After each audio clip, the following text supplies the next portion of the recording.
Thank you, Ravi. Thank you very much, guys. My pleasure to be on the call, and thank you for Tashi for arranging this webinar for their customers and ecosystem. Appreciate that.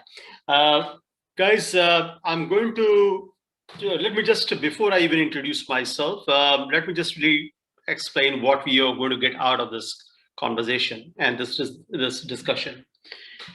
I tend to follow everything based on the golden circle, which you see on the slides. We'll focus a lot from the start from the why part of it, as to why do we really need to monitor applications? Why why is it so critical to do that? We'll also go into some details of it as to what are the different ways of monitoring these applications, and what are the impact, what happens if we don't monitor them. We'll go into the details of that. We'll move one level up to how and how can we really make these or use our robotic process automation to really monitor these applications 24/7 globally. And by applications monitoring, I do not really mean only uptime of an application. I mean the function at the functional level, as to how within an application, how is the search performing? What time does it take to really log into the system? What time does it take to really extract the data, even if the database at the back end is of like 50 million records? But how is the user perceiving it proactively? And we will talk about that. We will go ahead and do even a live demo of the thing. I have my colleague on the line. His name is Nitish, and Nitish is based in Delhi, and he will do a quick demo for 10 minutes and show you a scenario where we will really the bot will go onto an e-commerce site, and while it is doing that, it will measure each and every parameter, and with a stopwatch in hand, it will measure as to how each step takes place and what does it really mean for the observer and for the custodian of the application. I'll also lay down the architecture as to how these things are really deployed even for a small instance or for a large rollout, how these things are deployed. So I will talk about that. And finally, I will just talk about the bigger picture and some miscellaneous stuff, like how can we really take the same bot and multiply it with thousands of bots of similar nature and do a stress testing. How can we really integrate with other applications while we are doing a performance test? What are the different next steps over there? And we'll really open up for a Q&A on this. Okay, so we'll approach with this, and I will summarize it with the circle, and we'll answer the questions of the why, how, and what. Moving forward, so it's a quick introduction over here. Servicetrace, and I run their operations for Asia Pacific. This is a global brand name. It's one of the top 5 company in RPA for DevOps. You take any of these reports from the Gartner or the Forrester or one of these esteemed companies, and Servicetrace has been a part of it for several years now. Numerous patents, thousands of installations worldwide, but the focus is a lot on applications performance monitoring of any complexity, by the way. These applications could be of different nature. They could be, we are not talking about some simple web-based application which are actually easy to do. These could be legacy applications coming through an emulator. These could be mobile applications which are on the mirror, or very, very complex environments from a Citrix or rendered through a Microsoft Terminal Server or VMware or whatever. It does not really matter. The complexity does not matter. What matters is we will be able to do a performance monitoring of those, or a test automation, or even a load testing of those applications. There's more information on servicetrace.com. I'm responsible for the company's operations in Asia Pacific.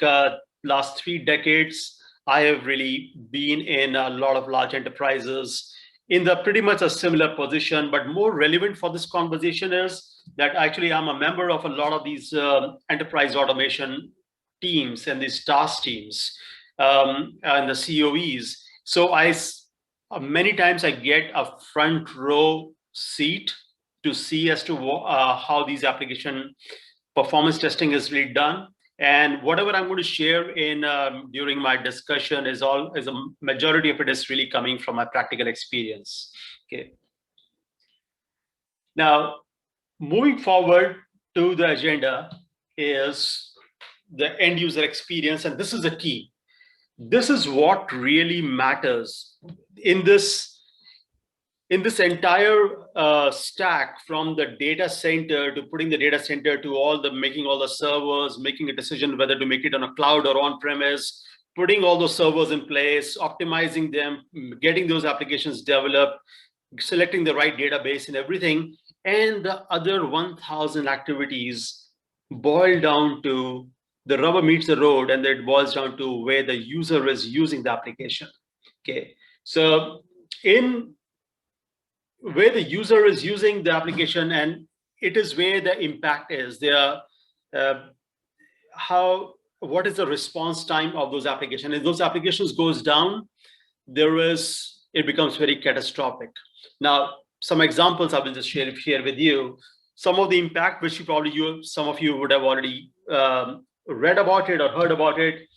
Back in March 2015, Apple Store's application downtime for 12 hours. They reported $25 million loss.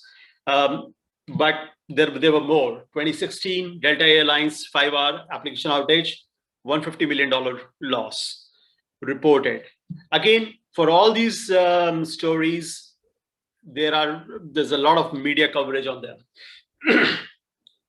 There was a technical application failure in British Airways. I remember this one myself, $102 million loss. We remember this one for Facebook was online for 14 hours. They reported a loss of 90 million. And by the way, these are the high-end ones. We all know when we have really entered a bank and we came to know that, oh, the line is very long because the bank server is down, or the application is really not working.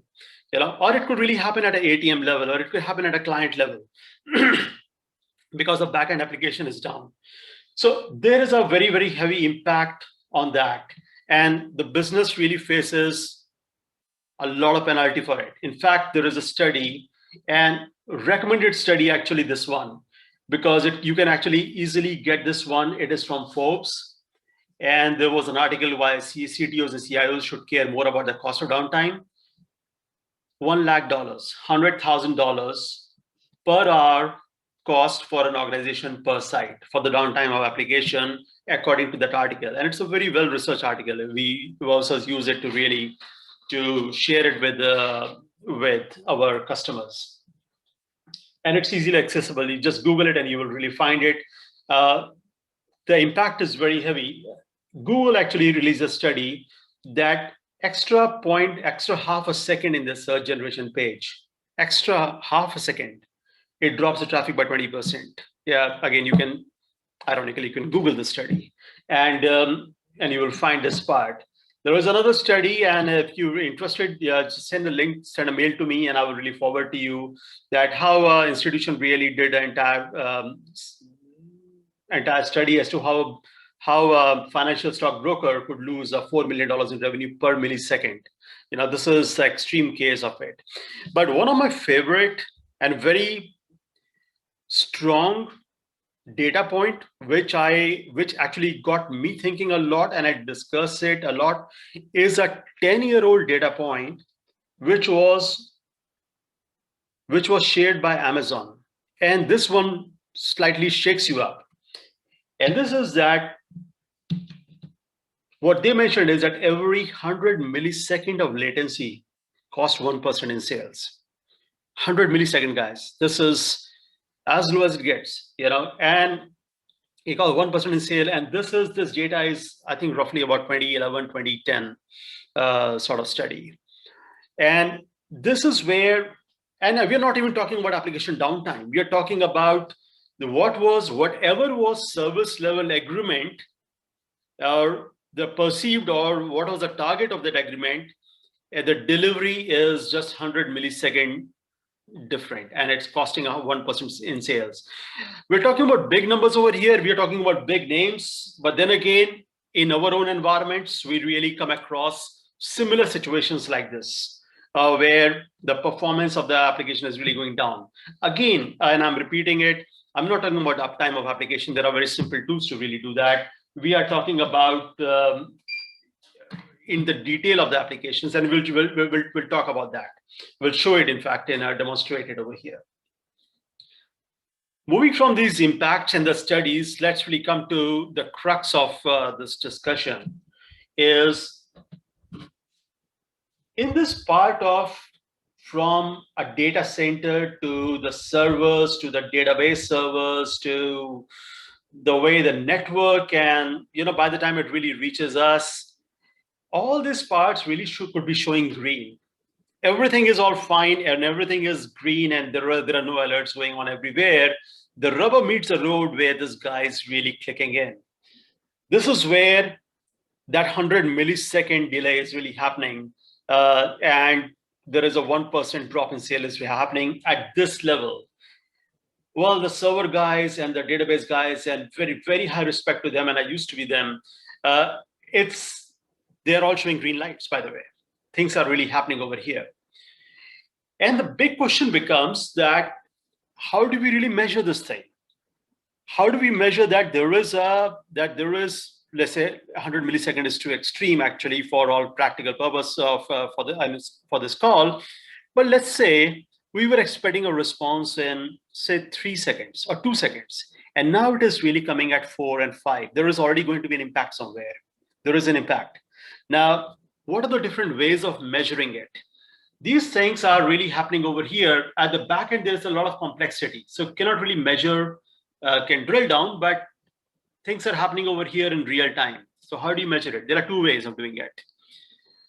The way number one is something by default, where, and it's from my perspective, it's a weaker way, but it's a default way. Though it's a weak solution, you get a real person to really monitor it. It's by the way, the books call it a passive monitoring. The passive monitoring, they also call it real user monitoring, RUM. And in real user monitoring, a real person is over there. He's monitoring, and probably with a stopwatch, or maybe he's perceiving it, or maybe he's saying, oh my God, too slow. I'll come back later when the guy doesn't come back. There is in the real user monitoring, it's already too late.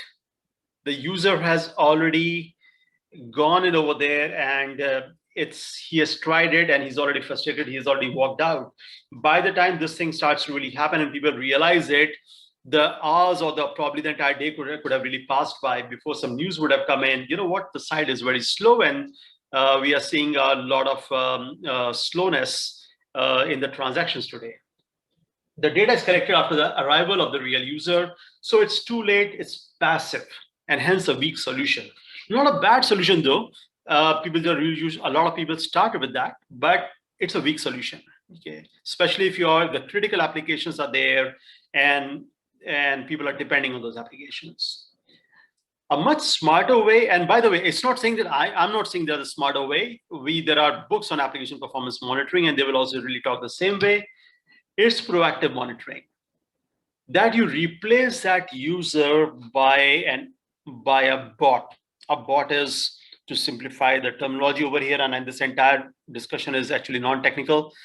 It's a software code. It's a simple software code which is sitting and emulating this user and sitting over there.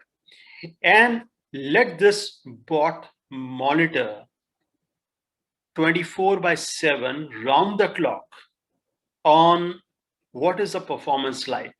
Well, I'll talk more on that, but let me define this bot. This bot, and this is the key of it. This bot, which you see over here, this software code, the key to this entire monitoring, and by the way, it is called synthetic monitoring. If a bot is monitoring, it's synthetic monitoring because it's a digital equivalent of a human, is to make the bot interact with the application like a human. And if you are able to do that, the bot can do anything what you wanted a human to do. With a difference, won't get tired, can be deployed in an army of like 1,000 bots, and can really work on a millisecond level, and can really raise all the alerts and so on. You make the bot interact like a human. That means the bot is looking at the application in the same way a human is looking at it. And this is important. A same way as a human is looking at it, that means like when you and I really go onto a site, we don't really care as to how, on which platform the site is hosted on, or how the site is, or in what way, or what is a backend database engine. Is it really running on Oracle, or is it really running on a Sybase? We don't really have to worry about it, or we don't really care about it. We don't care as to there are like a 50 JavaScripts which are really running, and there is a CDN behind it and so on. We don't really worry about this. We look at the site and we use it, and like a real user, we perceive whether it's fast or whether it's slow. The bot is same. We are just going to make the bot look at the site without going into any complexity of what the application is really running. By the way, in a practical sense, we have bots monitoring these applications, which are legacy applications for which and there has an extreme case where even the source code does not exist, but the application is running and the bot really happily monitors the entire performance of the application. And it's really possible, and we will demonstrate it how. So this is the key to synthetic monitoring. Make the bot see the application as if you are seeing the application. And after that, it becomes magical, because this bot doesn't really get tired. It's software code. This bot, this software robot, it can do an entire image recognition, pattern recognition. Tomorrow, right now I'm saying login, and this is on the right side of the screen. If the login moves to the left side of the screen and it says please log in, well, we as humans will know, well, this is the same login screen and this is the same login button. In the same way, the bot will know. It is doing this all pattern recognition, and it's all image recognition and matching. So it knows that instead of the one which was coming yesterday on the right side, it has to click on the left. It has to really go, it will go and click it. Well, it has to really enter a user and password. It will just really put in a keystroke, and so on. And with a stopwatch in hand, it is constantly monitoring to the millisecond level. And not only it is performing, it is really measuring at a millisecond. It is also taking actions. That what happens if my performance is degrading. The bot is smart enough to really wake someone up at 2:30 in the morning.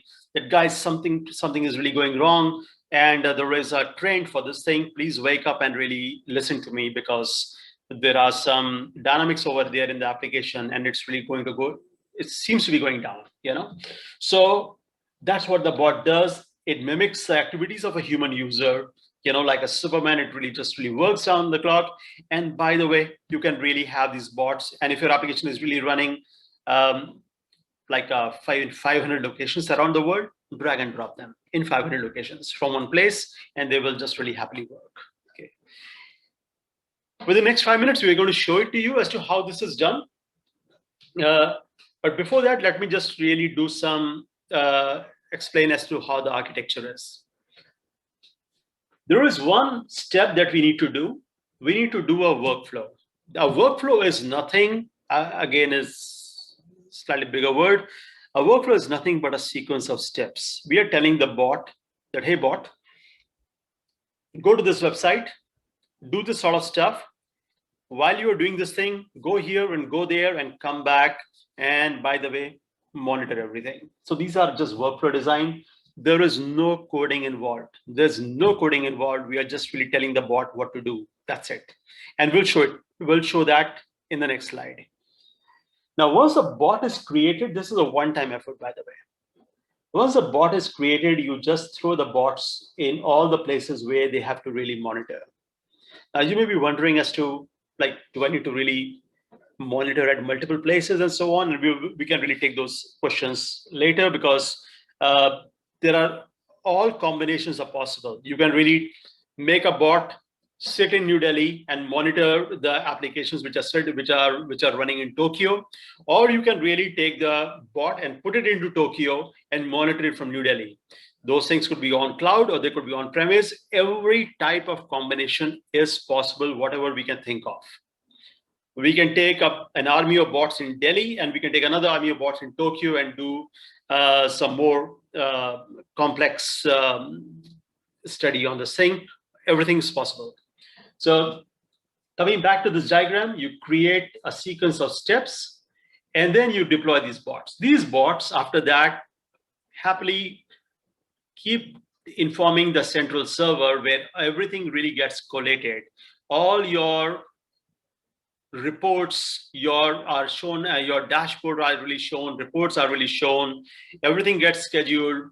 And if there is a deviation from what you were expecting from the application, and alerts really can be triggered, or for that matter, the bot can really reach out to a different system altogether, or maybe make a phone call, or reach out to a different system and post something that, guys, something is really wrong, or maybe there is a bug somewhere, and maybe post it into an into a ticketing system or whatnot. Any such type of possibilities that exist. And whatever I'm talking about, pretty much over here there is a no code. There is hardly any code that needs to be written.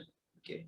So this is the entire setup. I'll come back to this slide once again after the demo is complete to really complete the whole picture. And we're going to show you the demo. Now, before we do that, let me do some background work over here and explain what we are going to show.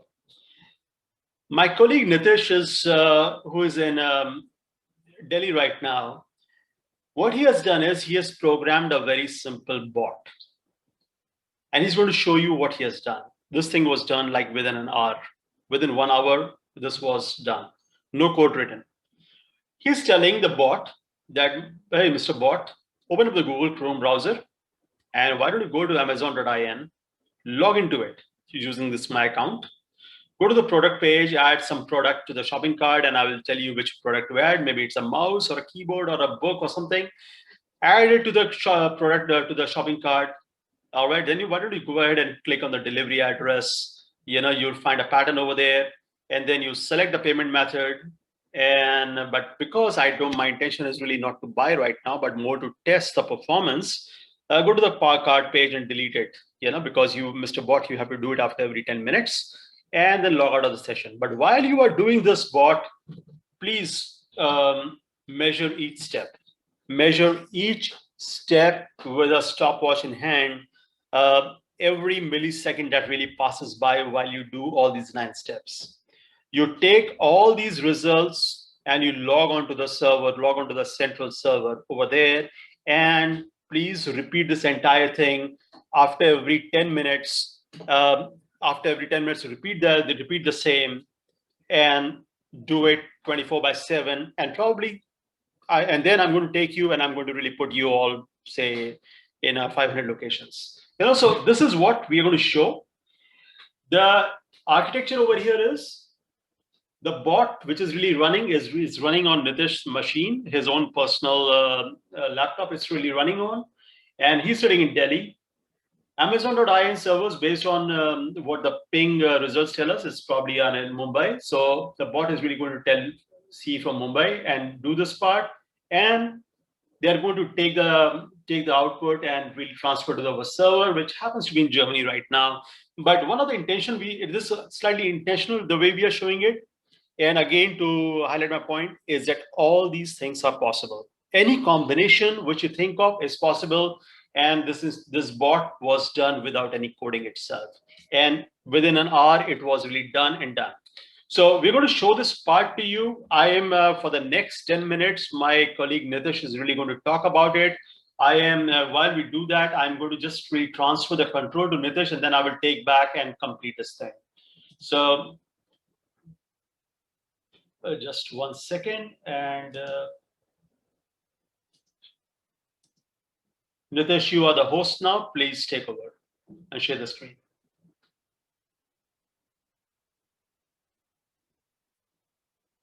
You're on mute. Just unmute yourself.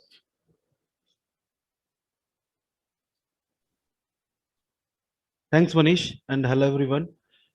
So in this today's webinar, so I'm going to run Workflow Studio and the bot. So now sharing the screen. So this is the Workflow Studio where we easily automate user interactions, and we can simply use these tools by drag and drop. So further after the so this is the Amazon.in workflow I have made. So as Manish said, these are the just drag and drop tools here, and there's no coding here. So before running this workflow, uh, I would like to mention some few of tools here quickly, very quickly. So like in the first, I have selected the run program. So this action step is used to run a program by directly calling the executable files and window wait. This action step pauses the workflow until a certain window is displayed or not displayed. So basically, it wait for the Chrome browser here. So I'm instructed here for the Chrome browser, and it will wait for the Chrome browser until it opens. So this is a checkpoint tool action here. So which measures the actually so whether the workflow is reachable here, reached here or not. So checkpoints are indicated to the workflow in order to ascertain which part of the workflow was reached. So more the checkpoints that are integrated into the workflow, the more accurately it's the rate of availability can be calculated here. And this is the window set state. So this action step allows you to change the state of specific window. So that can be hide, show, minimize, maximize, restore, close, kill. So whatever, we have varieties of options here. So this action, if I talk about the sleep action, so this actions pause the workflow for the ask time. So here I ask for 2 seconds just for the demo purposes. So in the keystroke, so keystroke action step emulate keyboard inputs here. So we can use the macros, keyboard inputs, whatever. So whatever we put through the keyboard, we can do right from the here. So about the stopwatch, this action step is basically a combined start and stop timer. So here the stopwatch is measuring the Amazon.in loading time, so by the search pattern. So search pattern could be anywhere in the screen, so it doesn't matter.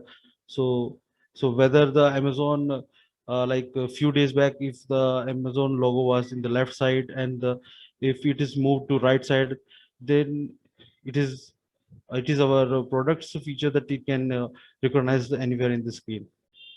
Or we can ask the bot to a specific area to search this pattern. So so without delaying, I will run this workflow, and here the game starts.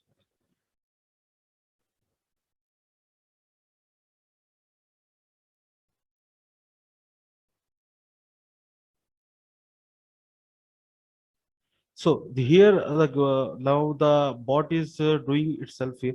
Now like login into the Amazon.in. So as the money said, this is all kind of black box security. Also it's not just a kind of just a not of 128-bit encryption. So this is a kind of core security where these user credentials are encrypted here, and all these things run in the secure session where the no users can or nobody can see the action.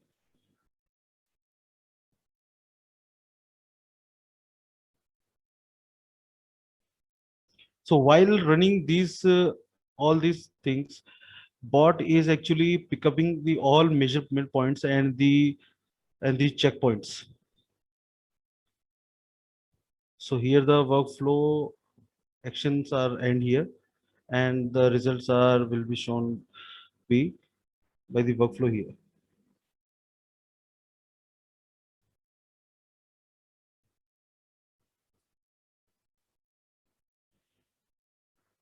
So these are the measure points, measurement checkpoints are measured here. So as I mentioned, open Amazon.in checkpoint here. So this shows that this up to this point workflow was reached here. So if I talk about the last checkpoint here, that is logout.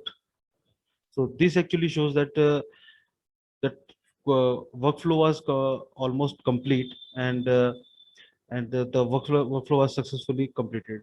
So in between, it workflow and the bot was noting the timings that I have asked for.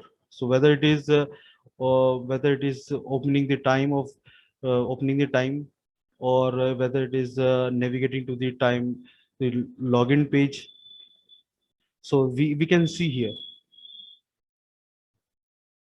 So like start opening of a website timings take around 1.2 seconds here, and navigating to the login page, it is 1.3 seconds here, and opening the product page is 1.1 second here. So this is how bot measures all things and report directly to the central server. This is our central server, and this central server central management and data storage instance of our service-based robotic solutions. So we have different modules here, that like alerts, alerting, control centers, dashboard, master data. So alerting is basically for noting the thresholds. So directly report to the uh, as per the customer requirement, and we can have the bots in different locations. We can see all the bots here, and we can schedule them as per required, whether it is we can schedule them in a once a week, or 10 every 10 minutes, or in every hour, like that. So, and we can see very effective and very uh, visualized graphical representation of data that bot had collected. So so this is the today's reports. I have collected some few of data here by running the bot.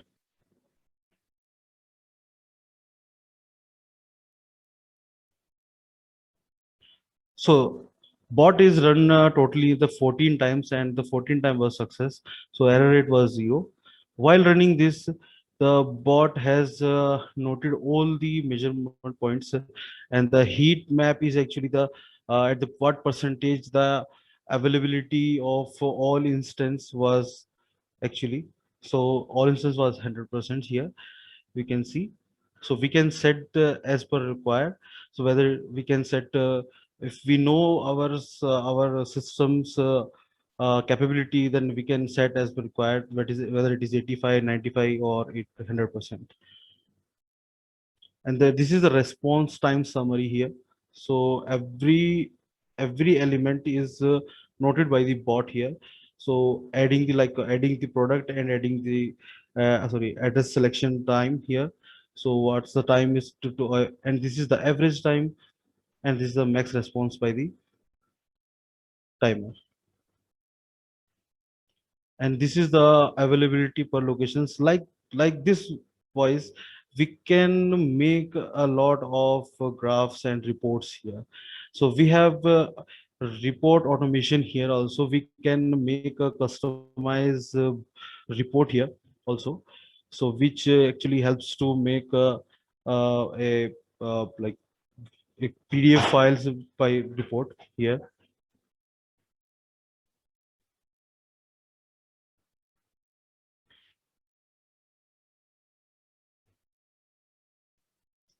So we can set the time, we can set the logos of the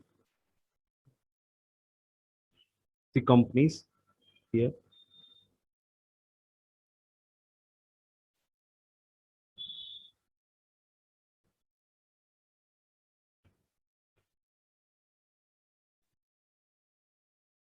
So right now we can set the logo for the Amazon.in, and this is the reports we have noted here, and the graphs with all graphs and the charts here.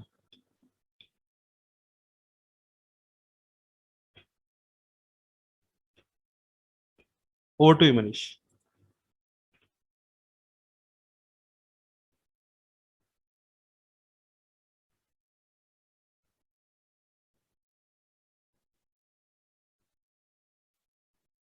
Just pass it back to me, please. Yeah, I have, yeah, Okay. pass back to you. All right, guys. Nitish, thank you very much for that. Guys, one of the basic, very important part over there is that whatever Nitish was showing, though it was a very simple way, but you can see the wealth of information that exists over there. And this can be as complex as required, as complex. In fact, this is one workflow. There you could really have a reason to really go into multiple ways into the same application through different devices. And those workflows really can be assigned to different sort of bots. And those sort of functionalities of mapping the bots, mapping the workflow to a different bot are all there in the server itself. And the server, after once it is done, we just leave the thing running because there is a He-Man running, Superman running 24/7 monitoring these applications. In huge number of our customer sites, a lot of them coming from the BFSI segment, healthcare, government. Some of the largest ones are in the government where thousands of servers are being monitored and 800 applications spread across 3,000 servers are being monitored, which are really used by citizens. So those are extreme examples, but a lot of critical applications and all, especially in the BFSI segment, they're all monitored pretty much in the same way. Okay. Now, the server part is where what Nitish was showing, and these 2-3 screenshots really summarize them. There are dashboards, and by the way, you do not really need any external tool or any external visualization tool unless it is a requirement. You can create any of these reports by drag and drop widgets and see the data, or those 60-page report Nitish was showing based on that small thing. It has massive amount of data. And the reason of this data is this, that we can capture at a very granular level for every move of cursor and mouse and alert. And there is a deviation, create an alert or call an API and send the data over there, and create all these reports over a dashboard or in bulk. Or if everything is really running fine, they can just really keep on archiving their reports. Yeah. Now, changing gear a bit over here. Now, with this demo, synthetic monitoring actually becomes a very integral part to some of the large ITIM tools, IT infrastructure monitoring tools. Some of these names could be familiar to you, like especially Dynatrace, AppDynamics, Zabbix, and Nagios. These are two open source software I have a very high respect for. IBM Tivoli for some of the largest installations, they're using it. Zoho has a manage engine, Micro Focus. A lot of them, they do the entire IT infrastructure monitoring. What we do is, while in itself, Servicetrace is a complete solution for synthetic monitoring for the application performance, it can also really take this data and complete the picture of these folks by fitting it over here through an API, or through a direct integration. So, and this completes the whole picture that once the workflow really gets in, once the workflow is built in and put into the server, and these are the deployed bots, like in the demo you saw, while the data is being collected through an API, the same data really could be sent out to the likes of the Dynatrace or BMC, ServiceNow, and so on. It could really be sent out. We come across some of the super large installations we have. They have their own ITIM infrastructures, which are really spanning their group of companies.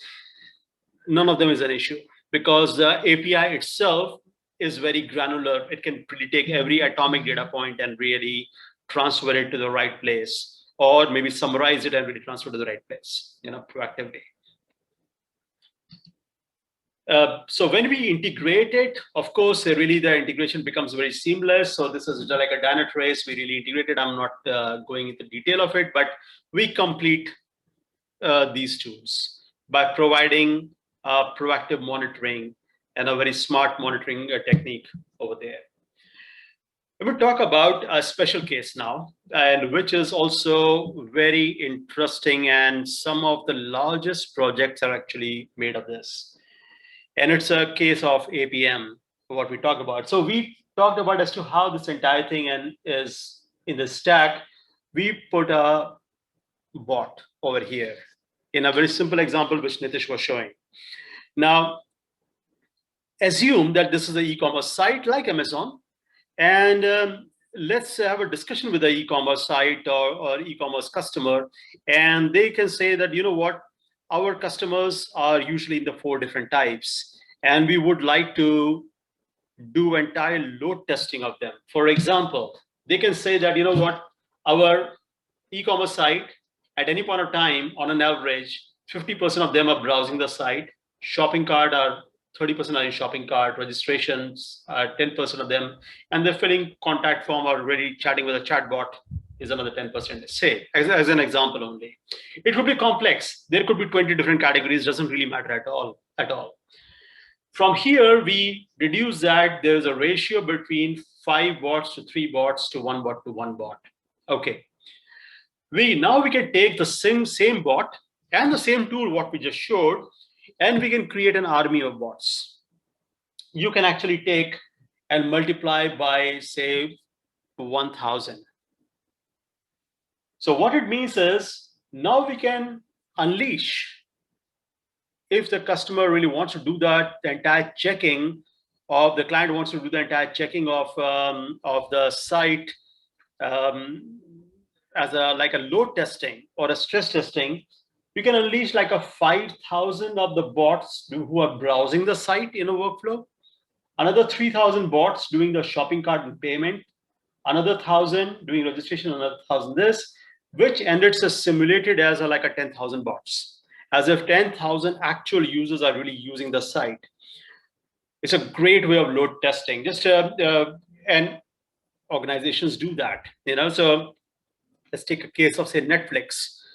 If they were to really make a change to the software, of course, after the regression testing and everything, they will do a load test. Well, if I really have introduced this particular feature, let me throw 20,000 customers over here, or let me simulate as to how does it really feel like, and how does the application behave.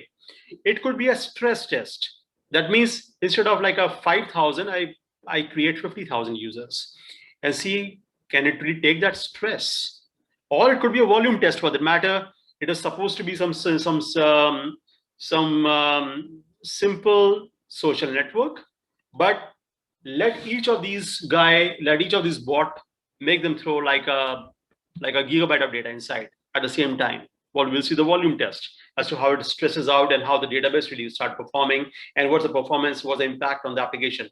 Huge number of possibilities. In our practical experience, we come across all the combinations what I'm just talking about over here, and various possibilities, again by the same tool, again no coding to be done. It's the same workflows, multiplying it and unleashing it. Yeah. So this is a load testing, a much special case of this. Okay. So let me complete this whole picture of what we were discussing till now has been more on the application performance monitoring, which has its own advantages. And as you see from my first few slides, on the impact of not doing this monitoring can be very high. And I show a demo to you. The same workflows really could be done for a load testing over there. But similar workflows actually can be used by the quality assurance team. Same workflows, while a bot can do a regression testing. As we move from the waterfall way of development to a more of agile development, there is when each and every small component start to really getting changed, there is a need to test the entire stack multiple times, and there's a multiple regression times. And there one would have like thousands of workflows to really do the entire testing of the software. Again, the same bots could really perform. The same tool, what I was showing you with another additional module, the same tool really performs the entire test automation. Massive application for the same from in this entire DevOps cycle, from the development all the way to the operations, till the next time it really comes out. And that's more of a complete picture. Okay. With that, I'm also want to just explain that this is whatever we showed to you, it's trusted by thousands of installed sites. And as we talk right now during this conversation, tens of thousands of bots are really doing their work globally. Okay. So let me summarize everything over here in this where we started from with that golden circle of the why, how, and what. And I usually start and end with the same. So the why was to really proactively ensure proactively and smartly that all of our applications, especially the critical ones, are operational in a very optimal sense and globally. We also saw how we do it. Well, it's bots, not humans, which is not a great idea. Software bots, they were monitoring application to the nanosecond level, to the millisecond level, monitoring the application 24 by 7. They were monitoring it for bugs, functionality, load, performance, uptime, whatnot, and collecting all the information, generating some actionable alerts as and when it was really required. And so what it was a specialized RPA software stack, and this is a very specialized one. What you saw, has been proven for over 17 years now, 17 years. Again, tens of thousands of bots really running in operation right now. And this is for application performance monitoring, test automation. And the complete automation is, again, there is no coding involved. Over here, as you saw, drag and drop. Okay. By the way, sometimes a question comes, and what if there is a coding involved? And well, there are hooks for it. If besides all the API and all, there is some really very strong logic needs to be written. Well, we can code that part in one of those simple languages, and put the code inside if required. Else, for our practical purpose, we ourselves don't really come across any coding. So, guys, this is the more of the overall. This is a summary of it. And this entire stuff is called synthetic monitoring. It's monitored by bots, not by humans. One of the great steps would be to really do a pilot. You are already in touch with Tashi folks, and they can really happily do a pilot. They're very, very well trained on this system. They have deployed these systems in the past, and they can always really work with you and show a more customized demo if required. Okay. Again, guys, it was my pleasure to really talk to you. My pleasure of my colleague also, Nitish, to do the demo. I can take all the questions over here. We got 5-7 minutes. Can take any of the questions. Just shoot.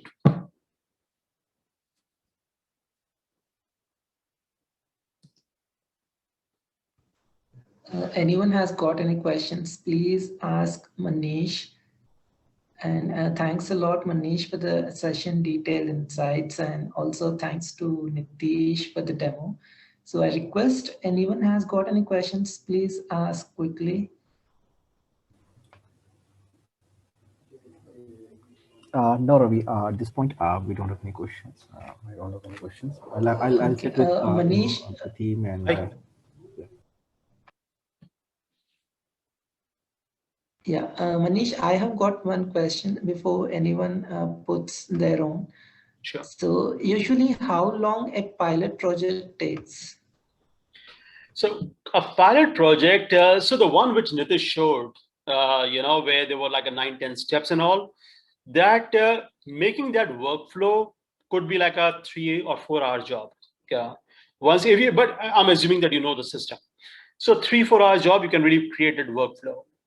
Now, once the workflow is done, you can really take a server, or you can take one of our test servers and really keep monitoring it. But if the data is confidential, you can really take a evaluation system and we can really put it on your site. So having answered that part as to how long it takes to set up a pilot, which could take a day max, maybe 2, depending on the complexity, usually organizations run the pilot and fine tune all those parameters usually for a couple of weeks, practically speaking, for a couple of weeks. And then and after that, they really say that, guys, let's roll it out in a big way across organizations. So 2 to 3 weeks maximum is my practical experience of a pilot project. Okay, thanks a lot, Manish. We are still expecting more questions from others. So before anyone asks any question, I have got one more. Okay. we have an application running at 20 locations, imagine that way. Mhm. And do we need 20 bots to monitor those app locations? Okay, I love it. Let me answer the question. Let me see if I can share a slide. It will be much better if I answer it visually, but I love the quality of question. Okay, let's take this. Yeah, this one, searching for. So what you're saying is 20 bots? Okay. So 20 locations, huh? So see, if Yes, you, Manish. so there is a, let me take an example. Suppose this is a telecom or a bank, all right? So it's a bank and they have a 20 branches. Now, the response at all the branch is very, very critical, you know. Now, in those cases, in those critical cases, yes, the one of the best way would be to really deploy a bot at every branch, because the action is happening over there at the branch level where hundreds of customers are really coming in, and they are all there are thousands of these users are really there. So yes, we take a bot and let the bot monitor that application at every branch. These 20 ones are really sending the data to their headquarters, which is really being monitored. That's one case. Another one is that, well, the application probably is not that critical, and I still have 20 branches, you know.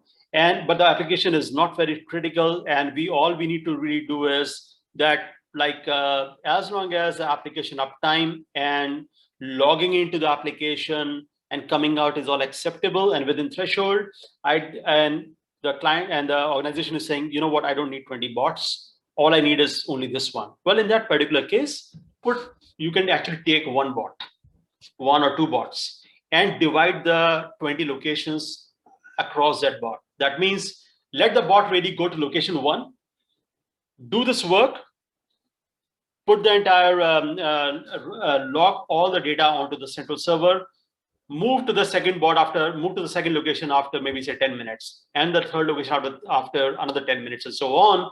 In a round robin way, if I were to there are 20 locations, you say, in a round robin way, the bot could really come back after maybe 3 minutes or 4 minutes back to the first location, you know. So 6 locations it does, it will run in like 1 hour, or just schedule it. Like suppose it takes 5 minutes for every location. Then after that, schedule it for after 10 minutes, go for the next location, and after 10 minutes, go to another location, so that there is no overlap. And let the same bot work in a non-critical way. For a critical one, put a bot everywhere, in every location. My point, which I would like to emphasize over here, is all these combinations are possible.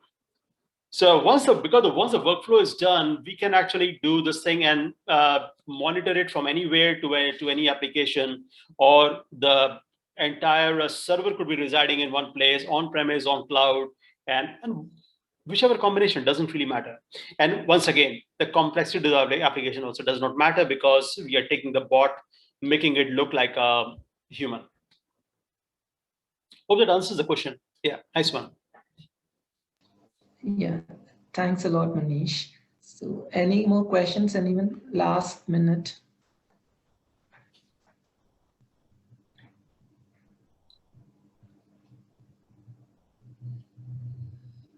Guys, Okay, but if there are any, maybe if you want to ask later, my email address is on here, and you have Tashi's email address. It's the same thing. You can call them or recall me. It's one and the same. And just connect with me. And if there is any other questions, or want to have a discussion, or a more specific demo later, we can just do that. Otherwise, it was great talking to you, and I'm glad we finished everything within an hour of the scheduled time. Thanks a lot, Manish. All right. Thank you, Manish. All right. Thanks, Manish. We can end the section right now. Thank you.